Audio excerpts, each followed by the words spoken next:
happy Friday to you. Today is the 21st day of March, and these are the Friday Funnies.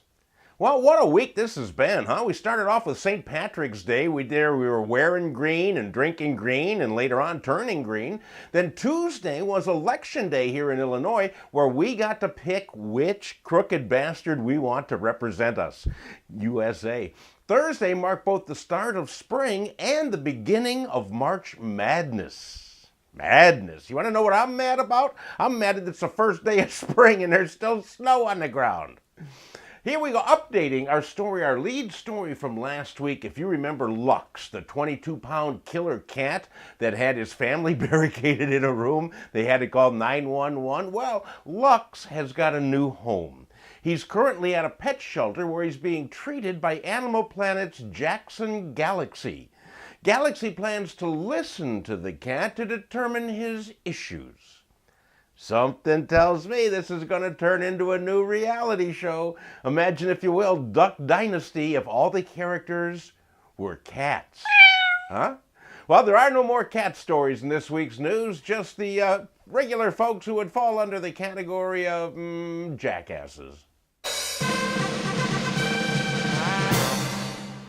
Well, we can always depend upon the great state of Florida to give us a stupid story that we can make fun of. And this week, that story comes from Jacksonville. According to witnesses there, a woman was arguing with her male companion in the parking lot of a McDonald's restaurant. She was yelling at him to get her a McFlurry. That's that popular ice cream substitute-based concoction. He yelled back at her that he ain't gonna get her no McFlurry. And she went nuts. The next thing you know, this woman poured gasoline over the guy's car and lit it on fire. So what have we learned from this little morality play?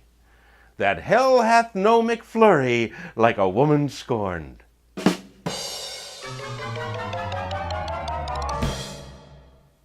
March Madness is the biggest event of the college basketball season, and a lot of men like to spend their weekends lying on the sofa and watching all of the NCAA basketball games.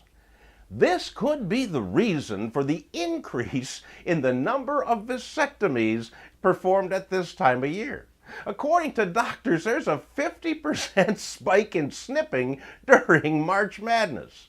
You see, it makes sense. If a man has a vasectomy on Friday, you can't expect him to do any heavy lifting for a while, so it's the perfect excuse to lie on the couch and watch TV. Plus, you got a bag of ice in your lap so your beer never gets warm. Too bad you can only use this excuse once.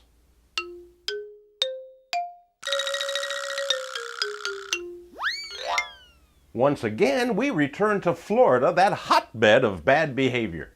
The Polk County Sheriff's Department this week arrested 13 people as part of a methamphetamine ring and took in 44 pounds of meth. All this thanks to some bad business advice. You see, according to the ringleader, the gang sought the advice of a voodoo priest about how their business was going to go. And the priest told them, everything will be all right. This is what happens when you get advice from a voodoo priest. If you are contemplating, my friends, starting a meth business, learn from this lesson. Get your business information from a more reliable source like a fortune teller, that guy that reads the bumps on your head, or a magic 8-ball. Hey, that's it for this week, my friends. Have a great weekend, and remember, opening day is only 10 days away.